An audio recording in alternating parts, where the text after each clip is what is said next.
अस्सलाम वालेकुम guys, welcome to let's try apple. My name is Sultan Haider. कैसे हैं आप लोग गाइस? इससे पहले मैं आप लोगों के लिए एक वीडियो बना चुका हूं जिस पे मैंने बात की थी कि वो कौन से ऐसे फैक्टर्स हैं, वो कौन सी ऐसी रीज़न्स हैं जिसकी वजह से एप्पल आईफोन जो हैं वो एंड्रॉयड मोबाइल से बेहतर हैं।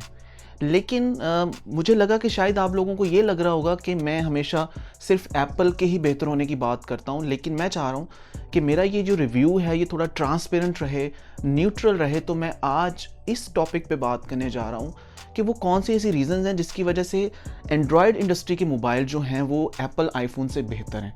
यानी कि मैं आपके सामने वो कुछ ऐसी रीज़न्स लेके आऊँगा जिसको बेस बनाकर आप ये कह सकते हैं कि जो एंड्रॉयड इंडस्ट्री के मोबाइल हैं, चाहे वो किसी भी कंपनी का हो, सैमसंग, हवावे, ओप्पो, यानी वो एप्पल आईफोन से बेहतर हैं। और मैं यहाँ पे बहुत ज़्यादा टेक्निकल बात नहीं करूँगा, यानी वो वाले फैक्टर डिस्कस नहीं करूँगा कि जो बहुत डेप्थ में चले जाते हैं और एक आम यूज़र्स को उसके बारे में नहीं पता। तो मेरी पूरी कोशिश है कि मैं आप लोगों के सामने वो वाले फैक्टर्स लाऊं जिसका ताल्लुक हमारी रोज़मर्रा रूटीन से हैं और एक आम यूज़र उसको फुली अंडरस्टैंड करता है। सो गाइस, मेरे साथ रहिएगा। चलिए आज का वीडियो स्टार्ट करते हैं।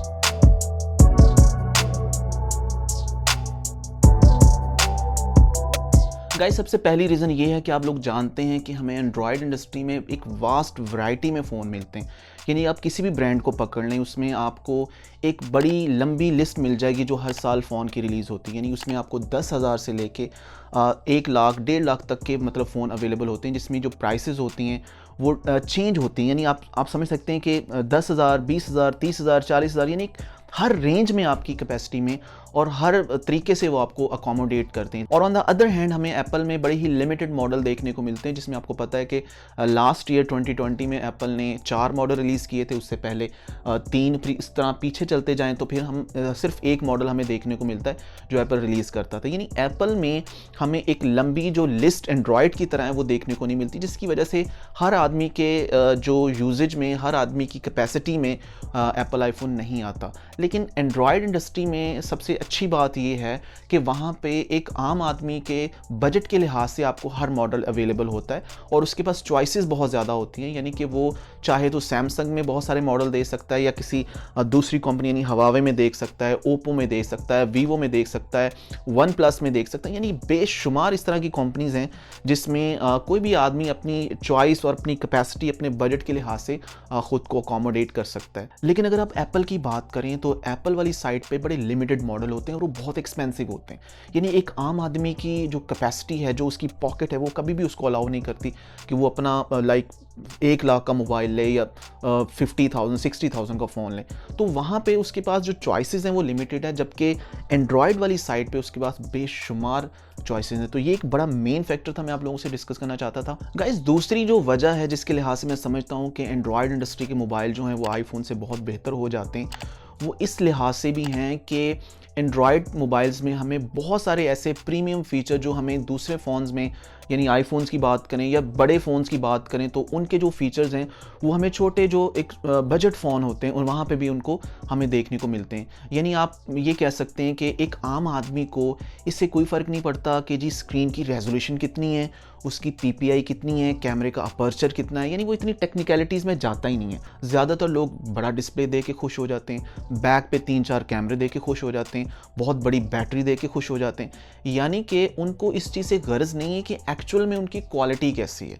सो एंड्रॉयड इंडस्ट्री में जो लो बजट मॉडल होते हैं वो आप कह सकते हैं कि एक लिहाज से लोगों को कम प्राइस में अट्रैक्ट करते हैं। यानी कि उनको थोड़े से पैसों में वो मेन फीचर्स मिल जाते हैं, जिसके लिए फिर उनको एप्पल की तरफ जाना पड़े तो बहुत ज़्यादा पैसे खर्च करने पड़ेंगे या कुछ बड़े प्रीमियम फ़ोन लेना पड़ेंगे। तो वो उनको अपनी पॉकेट और अपनी बजट के लिहाज से देखा जाए तो उनको थोड़े पैसों में वो सारे फीचर मिल जाते हैं जो प्रीमियम फ़ोन्स में होते हैं। यानी आप उसमें एक अच्छा कैमरा भी कह सकते हैं, एक बड़ा डिस्प्ले भी कह सकते हैं, अच्छी रेजोल्यूशन भी कह सकते हैं। फ़र्ज़ करें 30,000 की रेंज में किसी बंदे को ये सजेस्ट करें कि आप आईफोन ले लो, और वहीं पे अगर आप दूसरी तरफ उसको एंड्रॉयड्स में मोबाइल बताएं आप ले सकते हैं, तो आपको अंदाज़ा होगा कि एंड्रॉयड में कितने मोबाइल ऐसे हैं, अच्छे वाले मोबाइल जो आपको 30,000 की रेंज में मिल जाएंगे। लेकिन on the other hand Apple की बात करेंगे तो 30,000 की रेंज में आपको या तो आईफोन 7 मिलेगा या 6s प्लस मिलेगा, और ये मॉडल जो है तकरीबन 4-5 साल पुराने। तो अगर 4-5 साल पुराने मॉडल को अगर हम आज के लो बजट एंड्रॉयड फ़ोन से कंपेयर करें तो यहाँ पे मैं आपको बताता चलूँ कि वो मॉडल जो एप्पल के होंगे वो शायद अपनी जो परफॉर्मेंस है, जो उनका प्रोसेसर है, जो उनकी एक स्पीड है, उसमें तो वो बहुत बेहतर हो सकते हैं, लेकिन कैमरा फीचर में वो लैग करेंगे। ऑब्वियसली रैम कम होगी, क्योंकि आजकल के जो एंड्रॉयड मॉडल, चाहे वो 30,000 से नीचे भी जो प्राइस में आ रहे हैं, उनके अंदर उनकी जो रैम होती है वो काफ़ी ज़्यादा होती है, और उनका डिस्प्ले बहुत अट्रैक्टिव होता है। आपको पता है पंच होल कैमरा बहुत ज़्यादा अट्रैक्ट करता है, तो वो लोग समझते हैं कि यार 15-20 हज़ार में हमें इतना बड़ा फ़ोन मिल रहा है, तो हमें ये पुराना फ़ोन लेने का क्या फ़ायदा। तो इस तरीके से जो आपका कंफर्ट जोन है, अपना बजट है, उसके लिहाज से एक बेटर ये आप डिसीजन कर सकते हैं। और मेरा आपको पर्सनल ओपिनियन यही है कि अगर आप चाहते हैं कि आपका कैमरा अच्छा हो या आपका डिस्प्ले अच्छा हो, तो आप वहाँ पे एप्पल को छोड़ के वहाँ पे कोई भी एंड्रॉयड मॉडल ले सकते हैं, जिसमें आपको समझते हैं कि आपकी जो कम्युनिटी में या आपके दोस्त अहबाब में जो लोग यूज़ करते हैं और आपको जो गाइड करते हैं, तो आप उसके हिसाब से कोई भी एंड्रॉयड मोबाइल ले सकते हैं। गाइज़, एक और रीज़न ये भी है कि हमें एंड्रॉयड इंडस्ट्री में हार्डवेयर की बहुत सारी चॉइसेस मिलती हैं। यानी आपको पता है कि जब भी मॉडल रिलीज़ होता है तो एक सिंगल सिम होता है, एक डबल सिम होता है, एक 2 GB रैम में होता है, एक 3 GB रैम में होता है, यानी कॉम्बो बने होते हैं उनके कि जी आप 32 GB जो आपने हार्ड डिस्क होगी तो उसकी जो रैम होगी 2 GB होगी, यानी इस तरह कॉम्बिनेशन आपको बड़े मिल जाते हैं। और इनकी जो कॉम्बिनेशन की जो प्राइसेस में डिफरेंसेस होते हैं वो भी स्लाइटली डिफरेंसेस होते हैं। सो ये भी एक बड़ा अच्छा इंपैक्ट है, क्योंकि एप्पल वाली साइड पे आपको इस तरह के कॉम्बिनेशन नहीं देखने को मिलते। वहाँ पे एक फ़ोन जो आता है उसकी रैम भी एक ही स्टैटिक रैम होती है, तो यानी उनमें रेंज नहीं इस तरह की होती कि आप इस तरीके से सजेस्ट कर सकें अपने आप को। लेकिन एंड्रॉयड वाली साइड पे हमें इस लिहाज से भी एक बड़ी वास्ट वैरायटी मिलती है कि आप हार्डवेयर के हिसाब से अपने बजट को एडजस्ट कर सकते हैं, और वहाँ पे आपके पास बहुत सारी चॉइसेस होती हैं। आपके पास मतलब आप हर तरीके से अपने आप को एडजस्ट कर सकते हैं जहाँ पे आप बेहतर फील करते हैं। गाइज़, अब जो रीज़न मैं आप लोगों से शेयर करने जा रहा हूँ, यकीन करें कि मैं ये चाहता हूँ कि काश एप्पल में भी ऐसा हो जाए। और ये रीज़न ये है कि आप अपनी मर्ज़ी से जो अपना फ़ोन होता है उसको कस्टमाइज़ कर सकते हैं। जी हाँ, हम एप्पल यूज़र में जो ये रिस्ट्रिक्शंस होती हैं कि हम अपनी मर्ज़ी से सिर्फ एक वॉलपेपर चेंज कर सकते हैं, ना हम कीबोर्ड का कोई थीम रख सकते हैं। दूसरी तरफ एंड्रॉयड वाली साइड पे आपके पास इतनी चॉइसेस होती हैं कि आप अपने फ़ोन में थीम अप्लाई कर सकते हैं, वॉलपेपर्स की एक वास्ट वैरायटी होती है, उसके अलावा और बहुत सारी चीज़ें होती हैं, कीबोर्ड के बहुत सारे थीम्स होते हैं, यानी कि आपका फ़ोन जो होता है वो आपके हाथ में होता है। सो कस्टमाइजेशन जो है उसकी वजह से भी मैं समझता हूँ कि एंड्रॉयड इंडस्ट्री जो होती है उसकी तरफ लोग ज़्यादा अट्रैक्ट होते हैं, जबकि एप्पल वाली साइड में बहुत रिस्ट्रिक्टेड एनवायरनमेंट है। वहाँ पे आपको टू दी पॉइंट जो उनके फीचर्स iOS में अवेलेबल होते हैं, आपको उनके अकॉर्डिंगली ही चलना पड़ता है। अब पास्ट में ऐसा होता था कि लोग जेल ब्रेक करते थे, और जेल ब्रेक करने के बाद उसमें कस्टमाइजेशन करते थे, ट्वीक्स इंस्टॉल करते थे।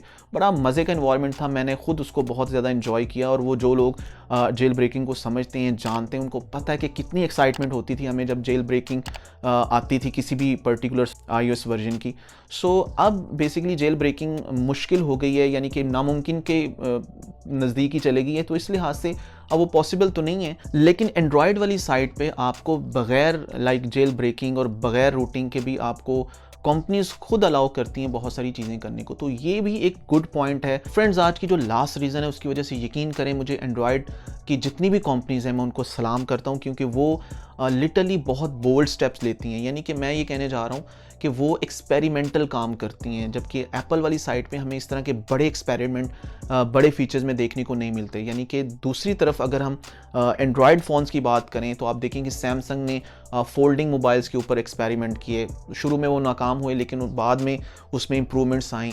और इसके अलावा कैमरास के जो नए नए एंगल्स हैं, यानी कि कैमराज LCD की बजाय ऊपर से वो उसको इंस्टॉल किया, फिर पंच होल कैमरा वाले किए, कर्व्स LEDs दी। लेकिन ये चीज़ हमें एप्पल वाली साइड पे देखने को नहीं मिलती, क्योंकि एप्पल बहुत बोल्ड स्टेप नहीं लेता, बहुत ज़्यादा इस तरह के एक्सपेरिमेंट नहीं करता है तो उसका जो इम्पैक्ट हमें मिलता है वो लॉन्ग टर्म में देखने को मिलता है। लेकिन एंड्रॉयड इंडस्ट्री में आपको नए नए मोबाइल, नए नए कैमराज, नए नए उनके फीचर जो होते हैं वो देखने को मिलते हैं।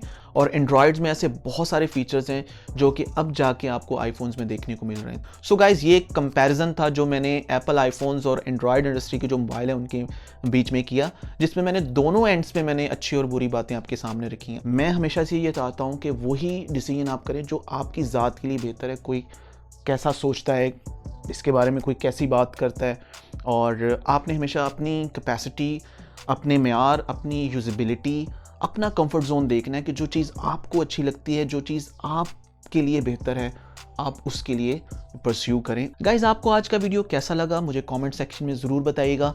आपकी इस बारे में क्या राय है, आप क्या समझते हैं कि कौन सी ऐसी रीजंस हो सकती हैं जो आपके माइंड में हैं, जिनकी वजह से आप समझते हैं कि एंड्रॉयड मॉडल जो हैं, एंड्रॉयड फ़ोन्स जो हैं, वो एप्पल आईफोन से बहुत बेहतर हैं। मुझे कमेंट सेक्शन में बताइएगा, मैं उनका रिप्लाई भी करूंगा और मुझे बहुत अच्छा लगेगा अगर आप मेरी वीडियोस पे अपना फीडबैक भी देंगे। सो एज़ यूजुअल, अगर आपको वीडियो अच्छा लगा हो तो इसको लाइक कर दें, अपनी फैमिली और फ्रेंड्स के साथ इसको शेयर भी कर दें और इस चैनल को सब्सक्राइब कर दें और बेल आइकॉन को भी प्रेस कर दें ताकि फ्यूचर में इस तरह की इंटरेस्टिंग और इन्फॉर्मेटिव वीडियोस आपको मिलती रहें। इंशाल्लाह ऐसे ही किसी इंटरेस्टिंग और इन्फॉर्मेटिव वीडियो में आपसे फिर मुलाकात होगी। तब तक के लिए मुझे दें इजाज़त।